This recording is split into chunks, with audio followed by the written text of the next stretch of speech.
Lift every voice and sing till earth and heaven ring with the harmonies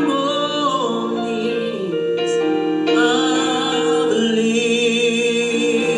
liberty. Let our rejoicing rise high as the listening skies. Let it resound loud as the rolling sea. Sing a song full of the faith that the darkness has taught us. Sing a song full of the hope that the present has brought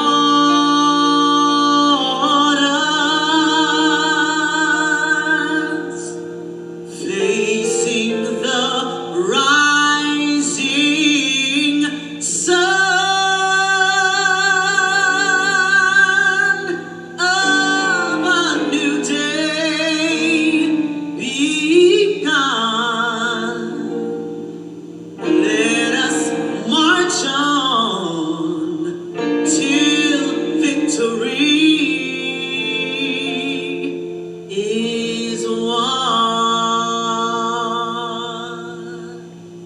I give thanks to my good friends and colleagues from the Poconos of Pennsylvania, Derek Edwards on the keyboard and his wife Nadine on vocals, who have extended to us a rendition of the first verse of Lift Every Voice and Sing. Good evening and thank you for joining us on this evening of Martin Luther King Jr. National Holiday.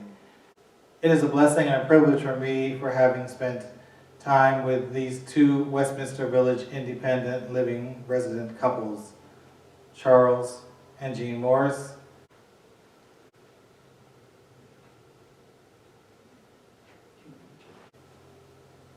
and Dick and Charlene Watts.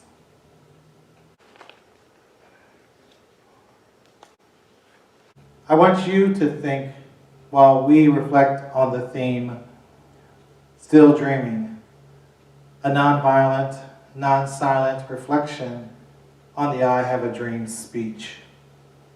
The outline that you should have, I hope, before you will highlight Dr. King's 6 I Have a Dream statements. And these two couples will wrestle through and acknowledge the statements that Dr. King made, their presence and their power today and for future generations. I'm going to read for you some of the text from Dr. King's I Have a Dream speech in no particular order, not necessarily even in the order that he spoke it, but just to give us some foundational background. Hear the words of Dr. King, and I quote, "We must forever conduct our struggle on the high plane of dignity and discipline. We must not allow our creative protest to degenerate into physical violence. Again and again, we must rise to the majestic heights of meeting physical force with soul force. We must pledge that we shall always march ahead. We must never be satisfied as long as our bodies, heavy with the fatigue of travel, cannot gain lodging in the motels of the highways and the hotels of the cities. We cannot be satisfied as long as the Negro's basic mobility is from a smaller ghetto to a larger one. We can never be satisfied as long as our children are stripped of their selfhood and robbed of their dignity by signs stating, for whites only. We cannot be satisfied as long as a Negro in Mississippi cannot vote and the Negro in New York believes he has nothing for which to vote. No, no, we are not satisfied, and we will not be satisfied until justice rolls down like waters and righteousness like a mighty dream. This is no time to engage in the luxury of cooling off or to take the tranquilizing drug of gradualism. Now is the time to make real the promises of democracy. There will be neither rest nor tranquility in America until the Negro is granted his citizenship rights. The whirlwinds of revolt will continue to shake the foundations of our nation until the bright day of justice emerges. In the process of gaining our rightful place, we must not be guilty of wrongful deeds. Let us not seek to satisfy our thirst for freedom by drinking the cup of bitterness and hatred. The end of quoting Dr. King. 2.17 decades ago, several things happened in the Americas. The Civil Rights Act of 1964, which ended segregation in public places and banned employment discrimination on the basis of race, color, religion, sex, or national origin, was considered one of the crowning legislative achievements of the civil rights movement. Dr. King spoke his I Have a Dream speech August 28, 1963, and also 2.17 decades ago. But I emphatically lift those few details before you today to recognize that the collaboration of unknown persons potentially brought together the ability in this 21st century to have this conversation I present to you on today. Still dreaming? A nonviolent, non-silent response to the I Have a Dream speech. Dr. King's 6 I Have a Dream statements are as follows. I have a dream that one day this nation will rise up and live out the true meaning of its creed. Quote, we hold these truths to be self-evident, that all men are created equal. End of quote. Second statement. I have a dream that one day on the red hills of Georgia, the sons of former slaves and the sons of former slave owners will be able to sit down together at the table of brotherhood. Third statement. I have a dream that one day, even the state of Mississippi, a state sweltering with the heat of injustice, sweltering with the heat of oppression, will be transformed into an oasis of freedom and justice. Number 4. I have a dream that my 4 little children will one day live in a nation where they will not be judged by the color of their skin, but by the content of their character. Number 5. I have a dream that one day in Alabama, with its vicious racists, with its governor having his lips dripping with the words of interposition and nullification, one day, right there in Alabama, little black boys and little black girls will be able to join hands with little white boys and little white girls as sisters and brothers. Number 6. I have a dream that one day every valley shall be exalted, every hill and mountain shall be made low. The rough places will be made plain, and the crooked places will be made straight, and the glory of the Lord shall be revealed, and all flesh shall see it together. 2 times interspersed between these statements, Dr. King recited, I have a dream today. I just want to spend a few minutes in conversation with these two couples and reflecting on how and are we still dreaming. I'll start with Charles and Jean Morris.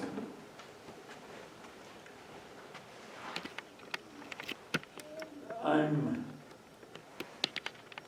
feeling very much like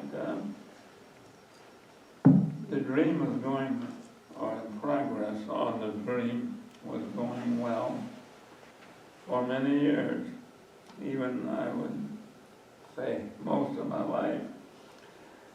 And then it came to a sudden halt in 2016, and the hope that we had at that time had gotten worse, that is to say, it's diminished. And this year, it's really come to a dead stop. Well, the progress toward the things that we were hoping for. And the year of 2020 is a year of reversal. I want to mention the dream statements briefly.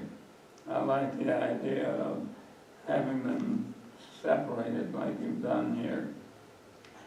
I won't say much about the first one, except that now it may be that we're rising up, and at some point, not in my lifetime, I'm afraid, we'll live out, we'll reach the true meaning in this country, as Martin Luther King expressed them. I want to look briefly at 2, 3, and 4. They mention 3 states, and I want to make a comment about the progress or lack of progress. First one is Georgia, a dream that Dr. King had about sons of former slaves and sons of former slaveholders being together, getting together. That resonates fairly well with me. I'm the son of a former slave, a great-grandson of a former slave from the state of Georgia. And it may be that I will get to know in my current environment. Sons are descendants of people who were slaveholders. But Georgia has made a great sense of the, obviously, tremendous progress during this last year, which I will not repeat here, but the voting that happened in the state of Georgia really gives me, for one, a great deal of hope about what's coming next year or next term of the presidency. Mississippi, which is mentioned as he had a dream about how people would live there. Mississippi this year made a change in its flag, which is significant. It, since 1894, had a flag which had an emblem of the Confederate flag on it. And during the last, 10 years, go back to 2001, when some changes were made, and then just recently, a new flag was unveiled, which describes or displays the flag of unity. The third state, the state of Alabama, is the most hardcore, I'll call it, since it was the capital of the Confederacy at one point. And we know, you may know of the history of George Wallace during his time there, standing at the schoolhouse door. And then at the last statement, I have a dream that one day every valley shall be exalted and so forth. I enjoy reading the lines of that statement because of the many lines that it takes from the scriptures and which are used or sung in the Hallelujah chorus.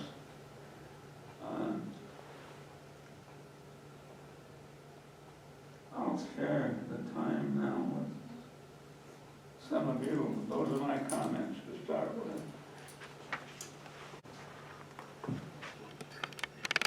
You know, I really like the task that Elliot gave us of thinking, what is our dream today? And finishing that sentence, I have a dream. And as I thought about that and tried to rebirth my own imagination, I concluded, given what has been happening in our country lately, that one of the biggest tasks was to help people to move from a mindset based on I to one based on we. And so my dream kind of grows out of that, and also grows out of the fact that I've chastened myself out of thinking that I have no power to do anything, to realize that all of us have power right here in our own town, to have a voice and to be a catalyst for real positive change. So, my I have a dream would go something like this. I have a dream that the town of Bloomington, as a town, would see itself as committed to providing opportunities for every citizen, for the common good, to realize their potential. So that would be my dream, as to how to put flesh on that, and to have a town where the first question they ask when making decisions affecting our life in this town, they would ask, what effect will this decision have on people and on the health of the piece of the planet on which we sit?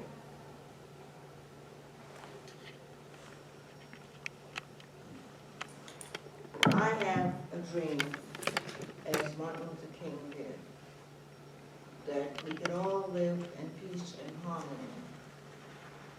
I've had that dream torn apart this year as I see the attitudes of those in the civil rights movement initially prohibiting identity and citizenship move from local, state, to the presidency of the United States.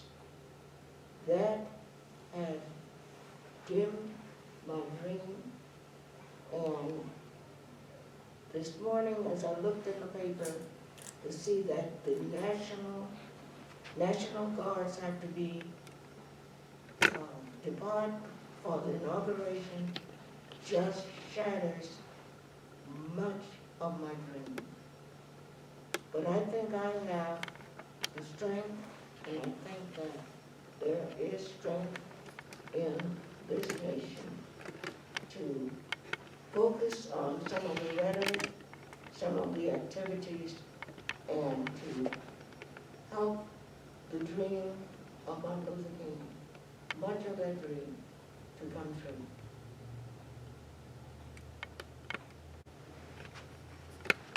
One of the things that I feel is, in terms of what Jean just said, to have the capacity to see where the dream is still alive and the capacity to see where nightmare still exists. So I would say for myself that I have a dream that all Americans would engage in an honest understanding of the totality of our national story, our national history. So often, either we approach our history cynically because we're aware of its failures to live up to our ideals, or we approach it as though there are no faults that we need to overcome and no current issues of injustice. So I have a dream that we look at the whole of our history with integrity and not shrink from from seeing clearly the places where we have much work yet to do. And when we look honestly, I think there are some real signs of hope. I'll give you just one example. Georgetown University discovered fairly lately that its history as an institution of higher learning was tied up intimately with slavery. And in the mid-1800s, Georgetown University nearly went under. It was going bankrupt. And in order to deal with that problem, they sold 272 slaves who had been working at Georgetown University and were significantly responsible for its growth and its health. And they sold these slaves down to New Orleans. Heartrending scenes from that day. So what happens now in 2021? Well, Georgetown University has decided not to blinker its view any longer. They've engaged in a significant effort to locate every descendant they can find of those 272 slaves, to offer them an education at Georgetown University, and to face up to the fact that this institution of higher education was deeply entangled with slavery. And now other universities are following that. You know, the word reparations has sometimes been used. Abraham Lincoln talked about 2.5 centuries of unrequited toil. And so part of what is going on in something like the Georgetown story, to me, is taking seriously how to atone for that unrequited toil. But to make any further progress, I think we have to be willing to see not only, and this was, to me, was one of the great strengths of Martin Luther King Jr.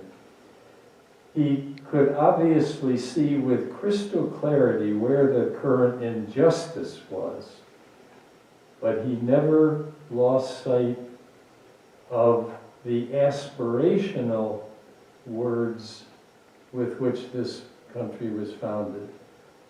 He never, in other words, gave way to cynicism and despair, but called the country, as he often said, to cash the uncashed check of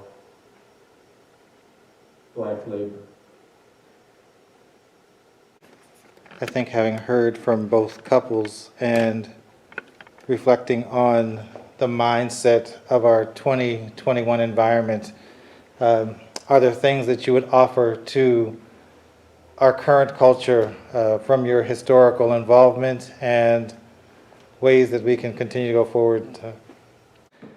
How do you see yourselves continuing to be involved, and what can be done by you or future generations? And one of the things I'm reminded of that Martin Luther King did was, and was assassinated while he was doing it, was he was with the garbage collectors in, I think it was Memphis, because he saw that it wasn't enough to do charity toward any issue. You've got to get to the root causes of it and dream there of what you could create, of possibilities, of asking, what if we? And so I would hope that that would be part of any dream we have for Bloomington, is to make charity almost obsolete by addressing root causes and creating the conditions and the dream that would prevent our need, really, for any significant charity. I will echo that, Charlene, and I think we can do that kind of thing right here at Westminster. We have a variety of people of several heritages that need to be recognized and appreciated in ways that have human characteristics associated with them. One of the things that I think is important is to recognize that we are all the same, yet we have some differences, and to appreciate what can be offered with those differences, and to recognize and celebrate our differences.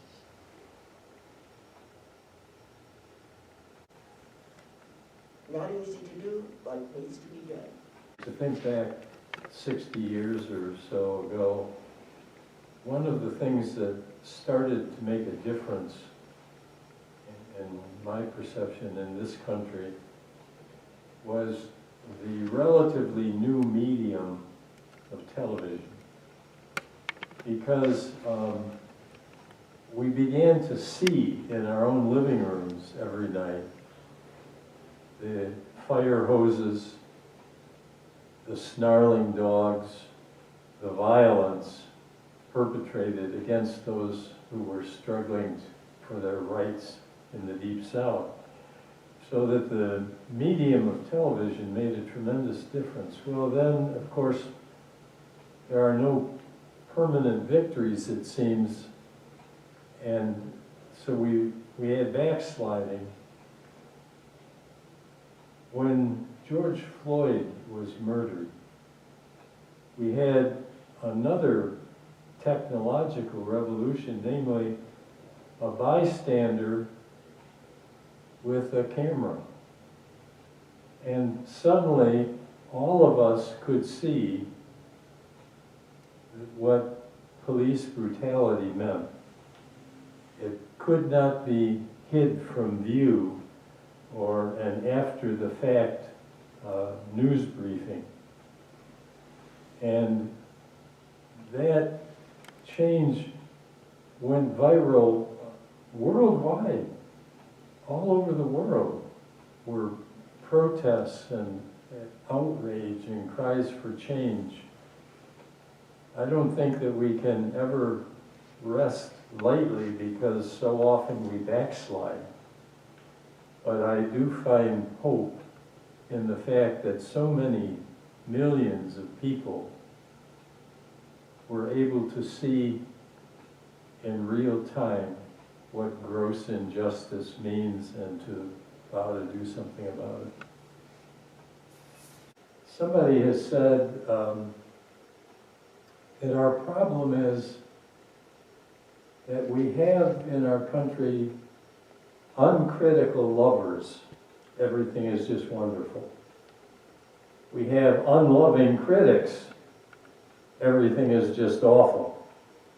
And what we really need is loving critics of our own country and critical lovers of our country in order to be able to move ahead. And to me, that makes a lot of sense.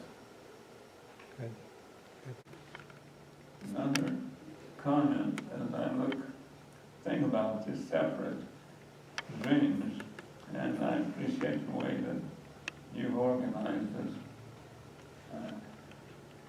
Elliot, so that we can look at them in different separate stages of progress. And I mentioned that the progress in Georgia has been just super extreme as we see how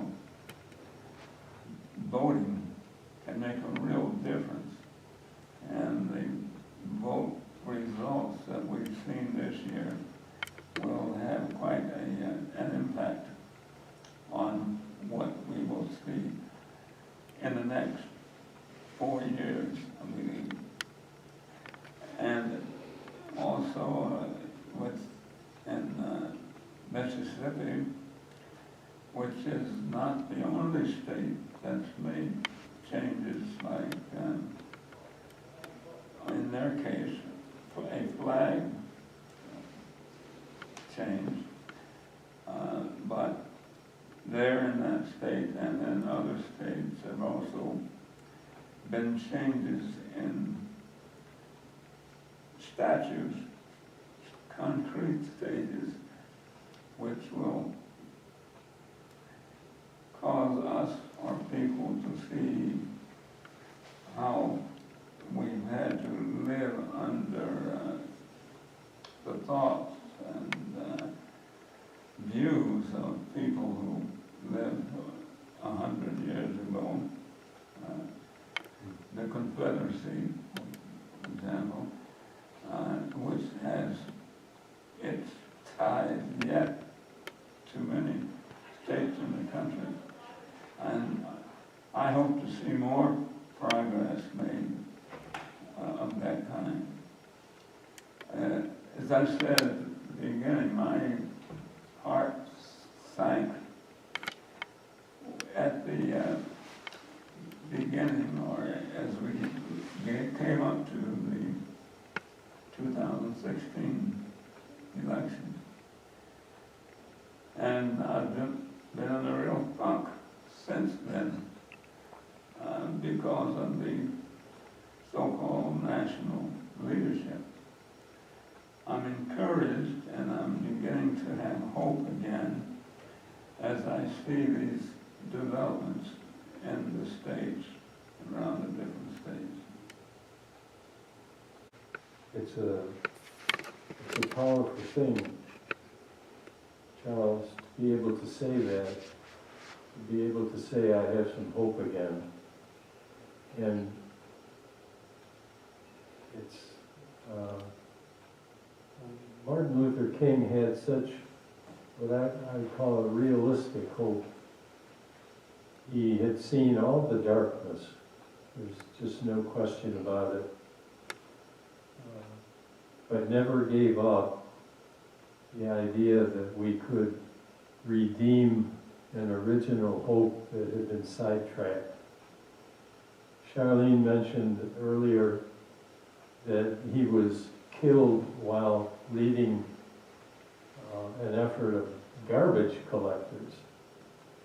To me, that's very important. A lot of people, you know, once somebody has died, we tend to make them unreal and forget what their struggles were. Well, Martin Luther King Jr. was not very popular at the moment when he got assassinated.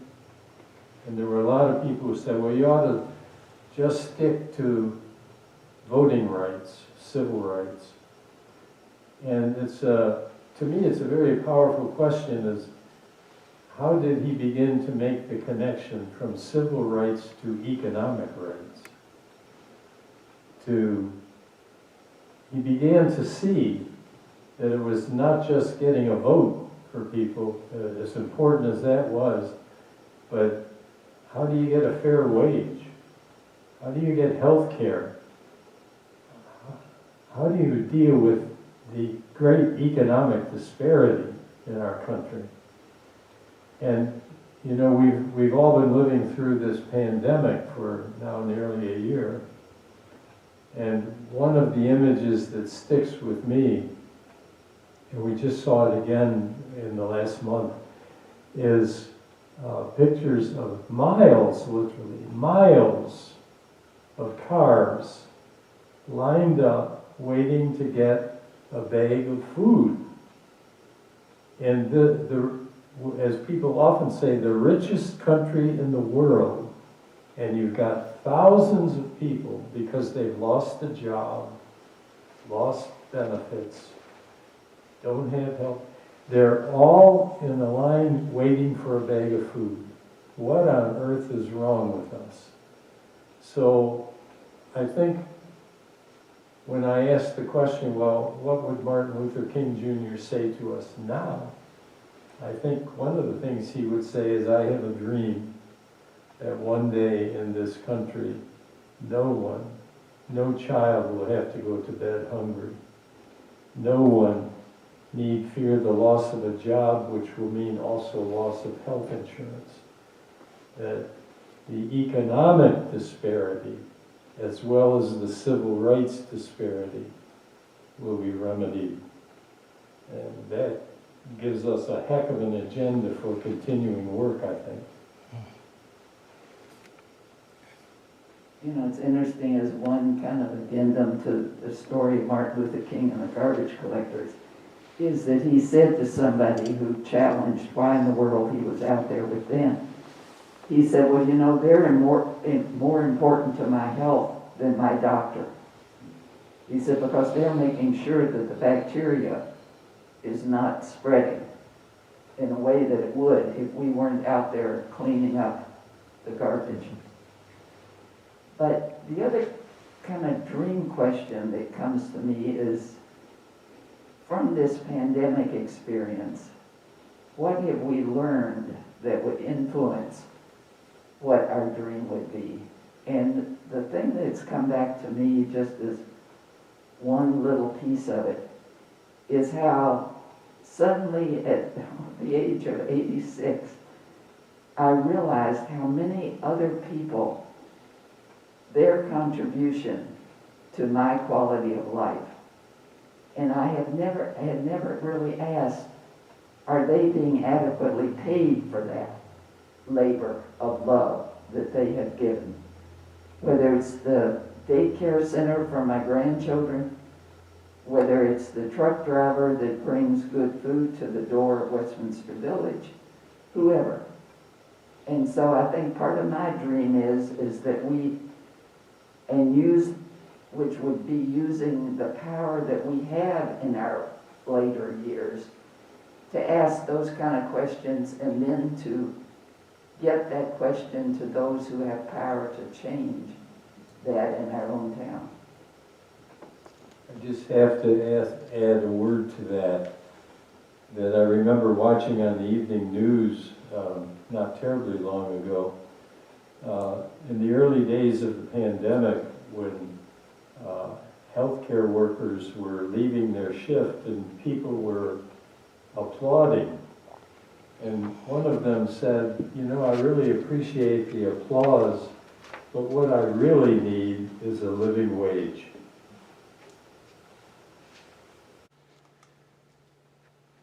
I'm honored to be amongst the people who, I believe all of us were born in the 20th century, impacted by centuries prior, and having the ability to have impact in centuries to come. I'd like to start with the Morrises and maybe get some response to Dr. King's statement about America becoming a great nation, which he said 57 years ago, and other resources available for us to continue to educate ourselves and one another. I think one thing that is important to me here at Westminster is for people to get to know who I am without any background. If you don't know me, then please get to know me. And I will do the same for you. I haven't accused anybody of being of any disposition, so please don't accuse me. Give me a fair chance. That's what I ask. I'm a human being. I'm a child of God, just like some of you profess to be. And there are people who have reached out, and I'm not saying that's everybody, but when you live in this world, you learn, and if you're a person of color, you learn to be defensive. Protective. I want to refer to the fact that the experience for us and our family in Bloomington-Normal has been on a steady path of improvement and enjoyment from the day that we arrived. There were issues and problems that needed to be addressed to make life for us more similar, more equal to life for others. But that grew over the years. Things got better, and it was happening all over the country. Until I name it as the year 2016. And I'm pleased, happy today that I hope we're getting a restart on the path of improvement, happiness for everybody, and hope now has come alive, I guess. I lost hope, I would have to say, 4 years ago, but in the recent developments countrywide, I can begin to hope again. Well, there's hope, but with some of what's going on now, there's still the challenges. There are still challenges to overcome and to face, and I think we all, regardless of race or creed, need to be realistic about what it is. Well, I think in closing here, I would just like to say thank you to Jean and Charles for all that they have meant to the Bloomington-Normal community over the last half century, which has been huge. And mostly I would like to thank them for their personal gift of friendship to Charlene and me. Thank you, Dick. I echo that very deeply. It's been a serendipity of our lives. I think in closing, I would just kind of challenge myself and those who are watching.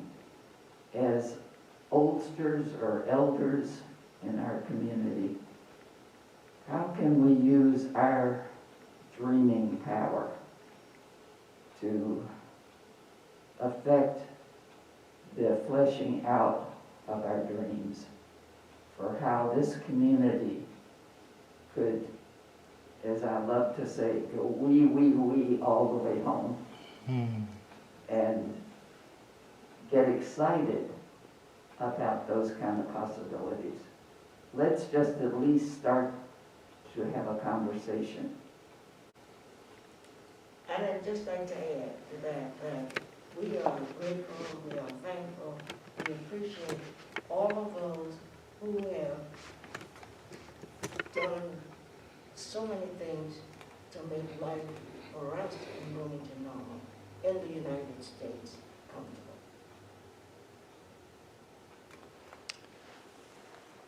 Thank you to all four of you for allowing myself and future generations to stand on your shoulders.